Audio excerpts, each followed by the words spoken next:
2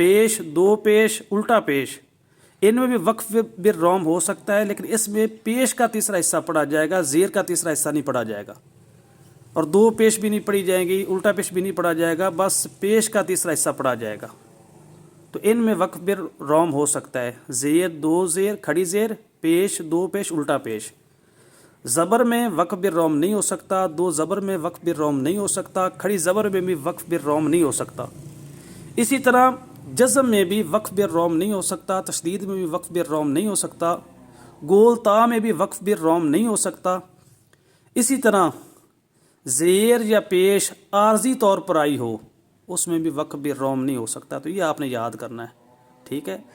زبر، کھڑی زبر، دو زبر، جزم، تشدید، گول تا، اور اسی طرح عارضی زیر یا عارضی پیش، ان تمام میں وقف بالروم جو ہے نہیں ہو سکتا۔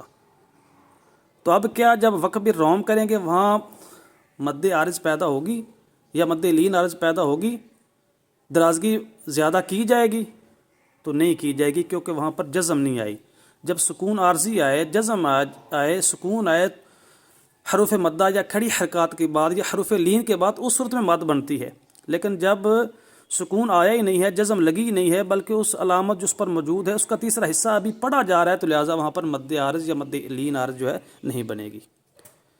تو اب کون محسوس کر سکتا ہے وقف بالروم کو، کون نہیں؟ تو جو بالکل نزدیک بیٹھا ہوگا اور سن رہا ہوگا وہ محسوس کر سکتا ہے، لیکن جو بہہ رہا ہے سن ہی نہیں سکتا، یا دور بیٹھا ہے یا توجہ جس کی نہیں ہے، وہ اس کو محسوس نہیں کر سکتے۔ جو متوجہ شخص ہو اور قریب ہو اور سن سکتا ہو وہ اس کو محسوس کر سکتا ہے۔ تو وقف بالروم بھی ہو سکتا ہے، لیکن وہ وضاحت آپ پچھلے سبق والی یاد رکھیں کہ کیفیت وقف کے اعتبار سے 8 اقسام ہیں: وقف بالاسکان، وقف بالسکون، وقف بالتشدید، وقف بالاثبات، وقف بالابدال، وقف بالروم، وقف بالاشمام۔ یہ جتنی بھی اقسام ہیں، یعنی ان میں سے کوئی ایک چیز ہی ہو سکتی ہے، یہ 8 یا جتنی بھی اس کی اقسام ہے وہ ایک وقت میں سب جو ایک جگہ پر جمع نہیں ہو سکتی۔ اسی طرح وجوہات وقف کے اعتبار سے جو 4 اقسام ہیں وقف کی، وقف اختیاری ہے، وقف اضطراری ہے، وقف اختباری ہے، وقف انتظاری ہے، یہ چاروں ان میں سے کوئی ایک تو ایک وقت میں ہو سکتی ہے، لیکن چاروں جمع نہیں ہو سکتی۔ اسی طرح محل وقف کے اعتبار سے جو وقف کی 4 اقسام ہے، وقف تام ہے، وقف کافی ہے، وقف حسن ہے، وقف قبیح ہے، وہ چاروں ایک وقت میں جمع نہیں ہو سکتی، ان میں سے کوئی ایک ہی ہو سکتا ہے۔ ہاں یہ ضرور ہو سکتا ہے کہ کیفیت وقف کے اعتبار سے جو 8 اقسام ہیں ان میں سے کوئی ایک بھی ہو، وجوہات وقف کے اعتبار سے جو 4 اقسام ہیں ان میں سے بھی کوئی ایک ہو، اور اسی طرح محل وقف کے اعتبار سے جو 4 اقسام ہیں ان میں سے بھی کوئی ایک ہو، تو اس طرح جمع ہو سکتے ہیں۔ یعنی ان تینوں میں سے کوئی ایک ہو، اسی طرح وجوہات وقف کی اقسام میں سے کوئی ایک قسم یہاں ایک وقت میں ہو سکتی، اس طرح کیفیت وقف کے اعتبار سے جو 8 اقسام ان میں سے کوئی ایک، تو یہ جمع ہو سکتی ہیں۔ لیکن ایک ہی صورت کی جو اقسام ہیں وہ سب اقسام جو ہے نا ایک وقت میں جمع نہیں ہو سکتی کسی ایک جگہ پر۔ تو یہ تھوڑی سی گہری بات ہے، توجہ کریں گے تو سمجھ آ جائے گی۔ یعنی محل وقف کے اعتبار سے جو 4 اقسام ہیں وہ ایک وقت میں جمع نہیں ہو سکتی، لیکن ان میں سے کوئی ایک ہو، اور وجوہات وقف کے اعتبار سے جو اقسام ہیں ان میں سے کوئی ایک ہو، تو یہ دونوں جمع ہو جائیں گی۔ اسی طرح کیفیت وقف کے اعتبار سے جو اقسام ہیں وہ ایک جگہ پر جمع نہیں ہو سکتی، لیکن ان میں سے کوئی ایک ہو اور ان میں سے کوئی ایک ہو تو وہ جمع ہو سکتی ہیں، ٹھیک ہے۔ تو آگے ہم پڑھیں گے وصل کے متعلق۔ وصل کا جو لغوی معنی ہے وہ ملانا، جوڑنا۔ تو وصل کی 2 اقسام ہیں، ایک وصل حقیقی اور دوسری وصل اصطلاحی۔ وصل حقیقی سے مراد ہے ایک حرف کا دوسرے حرف سے ملانا، اور اس کے بغیر جو ہے نا قراءت ہو ہی نہیں سکتی۔ جیسے یہ آپ کو نظر آ رہے ہیں حروف ہیں، اس میں را ہے، حا ہے، یا مدہ ہے، میم ہے، یہ علیحدہ علیحدہ حروف تھے، جب ہم نے ان کو ملایا تو یہ وصل حقیقی ہے۔ وصل کا لغوی معنی ملانا، اکٹھا کرنا، جمع کرنا۔ تو ان حروف کو جمع کر کے ہم نے ایک کلمہ بنایا، تو یہ وصل حقیقی ہے۔ الحمد ہے، للہ ہے، جو بھی کلمہ ہے اس میں حروف ملائے گئے، آپس میں جمع کیے گئے ہیں، جس کی وجہ سے وہ کلمہ وجود میں آیا۔ تو مختلف حروف کا، حروف تہجی کا جمع کر کے ایک کلمہ بنانا یہ وصل حقیقی ہے۔ جب ایک کلمہ بن جائے تو ایک کلمہ کو آگے دوسرے کلمہ سے ملانا یہ وصل اصطلاحی ہے۔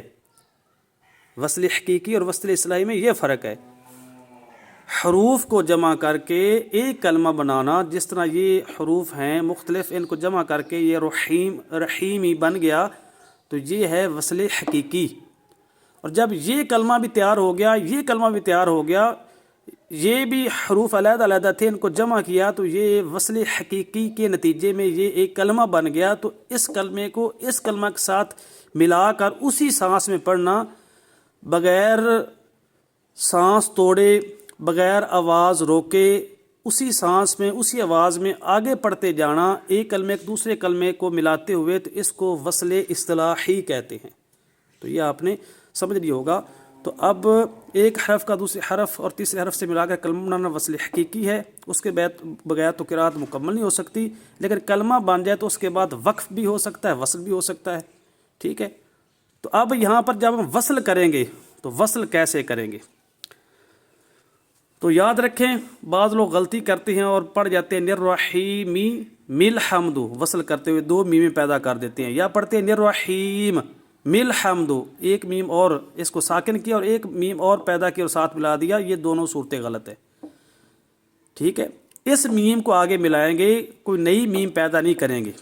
خصوصاً لوگ جب دم کرتے ہیں نا، تو یہ غلطی میں نے سنی ہے، نوٹ کی ہے، کہ وہ پڑھتے ہیں نررحیمی مل حمد، یعنی دو میمیں پیدا کر دی، نررحیمی مل حمد، یہاں پر نئی ایک میم پیدا کرتی ہے تو وہ ٹھیک نہیں۔ یا نررحیم آگے مل حمد پڑھنا شروع کر دی، یہ بھی ایک میم ساکنہ وہ تو ہوگی پیچھے، اور ایک نئی پیدا کر کے زیر والی وہ آگے ملاتے ہیں، تو یہ غلط ہے۔ تو جب آپ نے وصل کرنا ہے، دم میں کیا بھی جاتا ہے، کسی کو دم کرنا ہو تو نررحیم الحمد، نررحیم الحمد، یعنی ہی پڑھ کر آگے میم کو ملاتے ہوئے، میم کو آگے ملاتے ہوئے اسی طرح پڑھتے جائیں گے، کوئی نئی میم جو ہے یہاں پر پیدا نہیں کریں گے۔ نررحیم الحمد، اس طرح یہ وصل کریں گے، اس کو وصل اصطلاحی کہیں گے، اور یہ طریقہ ہوگا۔ یہ جو آپ کو نظر آ رہا ہے حمزہ ہے، کیونکہ جو خالی ہوتا ہے الف ہوتا ہے، جب زبر زیر پیش حمزہ بن جاتا ہے تو حمزہ کی اقسام ہوتی ہیں، تو یہ لام تعریف کا حمزہ ہے، اور یہ پچھلے اسباق میں بھی گزر چکا کہ جب اسم پر لام تعریف داخل ہو نکرہ کو معرفہ بنانے کے لیے، جو ہے اس کو لام تعریف کہتے ہیں، تو اس کا جو حمزہ ہوتا ہے لام تعریف کا وہ وصلی ہوتا ہے، وصل کے وقت گر جاتا ہے، لیکن ابتدا کے وقت پڑھا جاتا ہے۔ تو جب ہم پیچھے وصل کریں گے جس کو وصل اصطلاحی کہتے ہیں، تو اس صورت میں یہ حمزہ گر جائے گا، ٹھیک ہے، مل حمد پڑھا جائے گا، نررحیم الحمد، یہ حمزہ جو ہے گر جائے گا۔ لیکن اگر یہاں آپ وقف کر دیتے ہیں، کوئی بھی وقف ہو، یا قطعن کر دیتے ہیں یا سکوت کر دیتے ہیں، تو یہاں سے جب آپ ابتدا کریں گے تو اس وقت یہ حمزہ پڑھا جائے گا، الحمد پڑھ کر آپ آگے پڑھتے جائیں گے۔ تو ابتدا کی صورت میں حمزہ جو وصلی ہے وہ پڑھا جاتا ہے، وصل کی صورت میں وہ گر جاتا ہے۔ تو جب پیچھے وصل کریں گے تو اس کو گرا کر مل حمد پڑھیں گے، لیکن جب یہاں پر وقف کریں گے تو اس صورت میں یہاں ابتدا کرنا جائز ہے، ابتدا کریں گے تو وہ اس حمزہ کو پڑھیں گے، لام تعریف والا جو حمزہ ہے مفتوح، اس کو پڑھیں گے، الحمد پڑھیں گے۔ تو یہ نیچے یہی وضاحت لکھی ہوئی کہ اس طرح پڑھیں گے، نررحیم الحمد، یہ حمزہ گرا ہوا ہے اور میم جو ہے آگے جو ہے ملا دی گئی ہے۔ آگے ابتدا آپ جانتے ہیں کہ ابتدا کا لغوی معنی شروع کرنا، آغاز کرنا۔ ابتدا کی بھی دو اقسام ہیں، ابتداء حقیقی اور ابتداء اصطلاحی۔ ایک ہے تلاوت جو ہے نا شروع کرنا، یعنی ابھی بالکل ابتدا تلاوت کی ہے کہ دل کیا کہ قرآن پاک کی تلاوت کروں، قرآن پاک کھولا یا کھولا نہیں ہے، جو یاد ہے حفظ کیا اس کو پڑھنا، تو بالکل ہی جو شروع کرنا ہے اس کو ابتداء حقیقی کہتے ہیں۔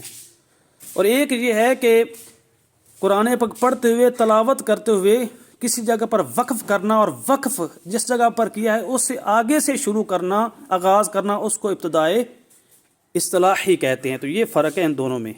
ابتدا کا لغوی معنی آغاز کرنا، ابتدا کرنا، لیکن اس کی آگے دو صورتیں ہیں۔ اگر تو تلاوت کا بالکل آغاز کیا جا رہا ہے، ابھی شروع کرنی ہے، تو یہ ابتداء حقیقی ہوگی۔ لیکن اگر کسی جگہ پر وقف کیا ہے، جیسے مثال کے طور پر یہاں کوئی وقف کرتا ہے تو وقف کرنے کے بعد یہاں سے جو آغاز ہوگا، یہاں سے جو شروع کیا جائے گا، اس ابتدا کو ابتدائی اصطلاحی کہیں گے۔ ہاں ابھی تلاوت شروع نہیں کی ہے یا قطعن کر دیا تو اب دوبارہ جو شروع کریں گے تو اس کو بھی تلاوت کا آغاز وہ ہوگا جو حقیقی ہوگا، ابتدائی حقیقی اسے کہا جائے گا۔ تو تلاوت کو شروع کرنا یہ ابتدائی حقیقی ہے، اور وقف کرنے کے بعد ابتدا کرنا وہ ابتدائی اصطلاحی ہے۔ الف اور حمزہ میں کیا فرق ہے یہ گزر چکا۔ الف خالی ہوتا ہے، اس پر زبر زیر پیش کو بھی علامت آ جو حمزہ بن جاتا ہے، اور الحمد کا جو حمزہ ہے وہ فصلی ہے، ابتدا کے وقت وہ پڑھا جائے گا۔ جب ابتدا کریں گے تو الحمد کر کے پڑھیں گے، لیکن وصل کریں گے تو پیچھے ملا دیں گے۔ یہ آج کا سبق الحمدللہ مکمل ہوا۔ جزاک اللہ۔